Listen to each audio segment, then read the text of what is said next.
Sheikh Saleh al-Shaiba, he was the most honest man in Mecca. তিনি মক্কার জমিনে একজন সৎ ব্যক্তি হিসেবে পরিচিত ছিলেন। তিনি সাহাবী হযরত উসমান ইবনে তালহা রাদিয়াল্লাহু তাআলা আনহু এর বংশধর ছিলেন। তিনি এই সাহাবী উসমান ইবনে তালহা রাদিয়াল্লাহু তাআলা আনহু এর 109 নম্বর বংশধর। মক্কা বিজয়ের পর থেকে নিয়ে পবিত্র কাবা ঘরের যে একটা চাবি ছিল, এই চাবিটা সংরক্ষণের দায়িত্বে এই পুরা বংশটাই সে আদিকাল থেকে আজ পর্যন্ত দায়িত্ব পালন করে আসছে। তো সেই সিরিয়াল অনুযায়ী এক পর্যায়ে এই শেখ সালেহ আল শাইবা উনিও পবিত্র কাবা ঘরের যে মেন গেট আছে, এই গেটের যে একটা তালা আছে, ওই তালার যে চাবি ছিল, এই চাবিটার সংরক্ষক তিনি ছিলেন। তো বড় দুঃখের সাথে বলতে হয়, তিনি গতকালকে আমাদের দুনিয়ার জমিন থেকে তিনি আল্লাহ তাআলার ডাকে সাড়া দিয়ে চলে গিয়েছেন।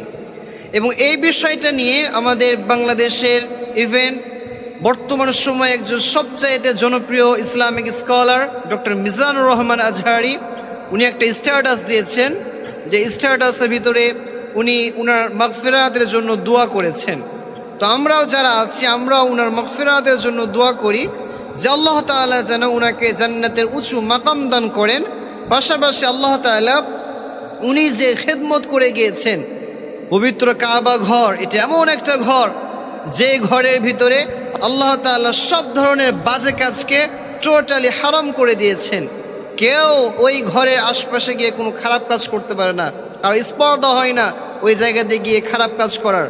অ্যান্ড আল্লাহ তাআলা ওই ঘরকে এত বেশি সম্মানিত করেছেন যে পুরা পৃথিবী থেকে পুরা বছর পার দিয়ে যখন একটা মাস আসে, যে মাসটা হচ্ছে জিলহজ মাস, এই জিলহজ মাসের 10 তারিখে পুরা পৃথিবী থেকে যতগুলো মানুষ আসে, সব মানুষগুলো আল্লাহ তাআলা তাকে সাড়া দেয় আর বলে লাব্বাইক আল্লাহুম্মা লাব্বাইক লা শারীকা লাকা লাব্বাইক।